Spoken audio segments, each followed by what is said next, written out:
What's up, YouTube? This your girl, Shade Queen Jade here. And I'm gonna just start these little car talks to just like get some content out. It's so easy for me to just like do it while I'm at work, because that's exactly where I'm at right now. I hope y'all can hear me. I'm just, I told myself 2026, we starting this content thing. So here we go. The first thing, this is just a random conversation or just a random thought I was having. It's random, but it is a thought that occurred to me yesterday while I was dealing with a person. When we say we're working on ourselves, that doesn't necessarily mean just things that pertain to just our lives. You know what I'm saying? And when I say that, I mean like how you show up in relationships as well. Like that should be something that you are working on when you are working on yourself. Follow me, camera. When I've been single for a very, very long time. Like currently I'm in a relationship, but I've been single for a very long time. And one thing I know that I am is a student of life. I'm always learning and evolving every step of the way. And I had a lot of time to work on me and find things and use tools and find situations to look at.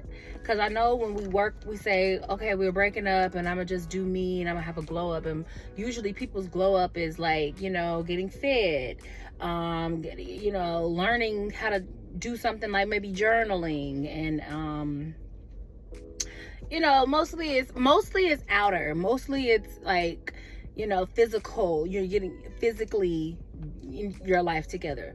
But sometimes I feel like we do not think about the mental part as much as we need to. And specifically men, specifically these color men. Like you can sit and blame the other person all you want for how a relationship didn't work out. And you probably have your reasons behind having those thoughts. But and it can be valid, because five things can be right at the same time. You know what I'm saying? But that person might have been trash, but were you a walk in the park?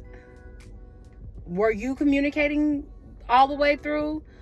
What shortcomings did you have that were showing up in that relationship?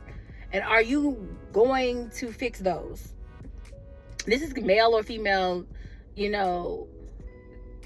situation. This could go both ways, like everybody love to do the whataboutisms. I'm not just specifically talking about one sex. I'm talking about everybody, but specifically in this particular my situation, when it comes to men particularly, it's like they love to talk about how women was this and that and the third, and she this and she that, and she didn't want to do this and she didn't want to elevate and she didn't want to do that. But then when you get with a person that has done the work, knows what to do, and I'm sitting here listening to you talk about, how you want to elevate or how you want to be different in your relationships, and that it's the different things that you want, but you're not even showing up as those things in this relationship here. Or are you going to show up better in the next relationship? Because if you know that you're a poor communicator, then you need to work on that.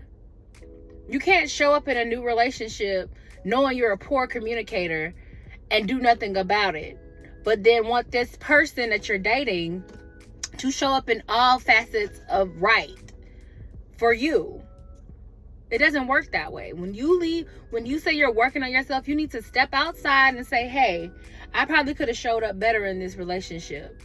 Yeah, granted, that person was kind of the catalyst. However, it probably could have been a better situation or even a better breakup had I been a better communicator, because I suck at communicating. I need to work on communicating well.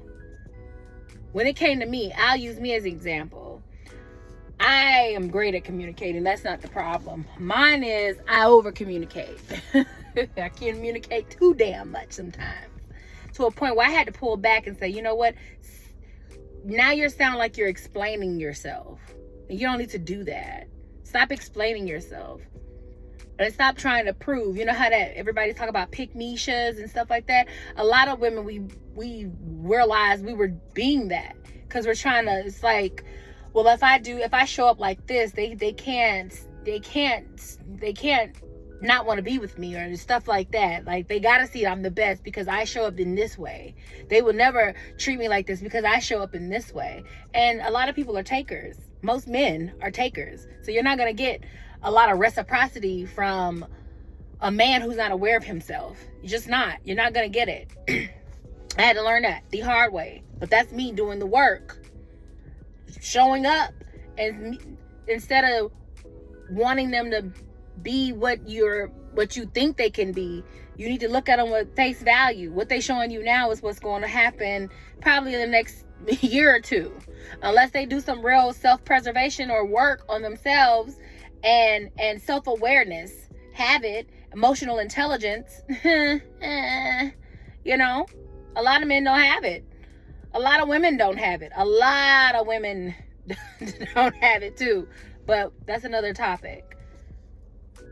The point I'm trying to make is don't be showing up in relationships or anything, even in friendships, expecting people to be this great friend to you when you haven't even done no work to show up as a great friend for anyone else or a great partner for anyone else. I can't be in a relationship knowing like I'm still a problem, but you're gonna deal with my problems. Like, if you're a person that shuts down, that's not healthy. You can't keep doing that. That's poor communication. But at the same time, you want this person to still respond to you in a way of desire. It's hard to do that when you're not acknowledging things that are a problem. That's a problem. Avoidant personalities are a problem. If you find yourself, look up the word, the avoidance people, avoidant attachment styles and stuff like that. You people are ridiculous.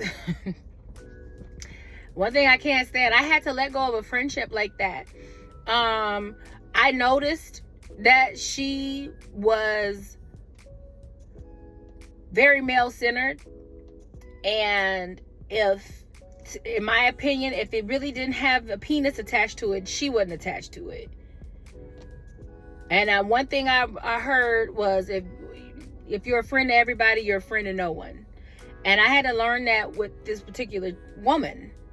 I guess if that's what you want to call it, because to me, her mindset is still a little girlish. I've come across a lot of 40-year-old women with a very childish, girly mindset. Like, it's just like, girl, grow up. But that's another topic for another situation. But I'm just saying, like, when people are saying they're doing the work, are you doing the real work? Are you really stepping outside of yourself and seeing your ugly side and see how you can show up and be better? Because if you go into a relationship and you say, okay, this is called shadow working, I'm gonna help you real quick. When you go in and then say that person says some wild shit to you, the old you would probably spaz out, go off, cook their ass up one good. But the you now is like, ooh, okay, I ain't like that. Let me process this and figure out a way to say what I need to say, but do it in a very tactful way, where it's not coming off confrontational, where I'm not coming off like I'm trying to be, you know, a nag, but I need to address this. And you address it in a way that you know can be tactful.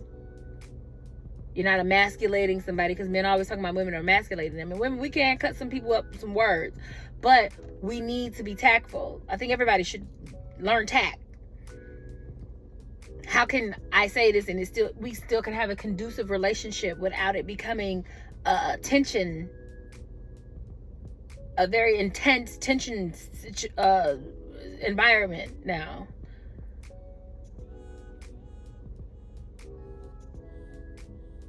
All I'm saying is, like, let's really do the work this year, 2026. You say you want to do the work, do the work. You can't show up doing the same thing and expecting different results. What do they call that? Insanity, right? let's not do that. Let's be dedicated to the change. Let's be dedicated to the work. That's all I got to say. You can't you can't show up in the same manner and think like you're gonna get, because everybody's not gonna be that last person. That last person may not have had as much self-awareness as this new person. This new person, me, I'm a new person. I'm too aware of me and bullshit. So once I start noticing things, I'm going to notice it, but I'm going to address it. And if I feel like, and in this season of my life, I only want to address things once, really, especially when it comes to that. And if I still see like, oh, I know old habits die hard, but you're going to have to start working harder. This is called the effort behind these things. The effort behind the actions. Some of y'all be having action, but the effort be so minimal.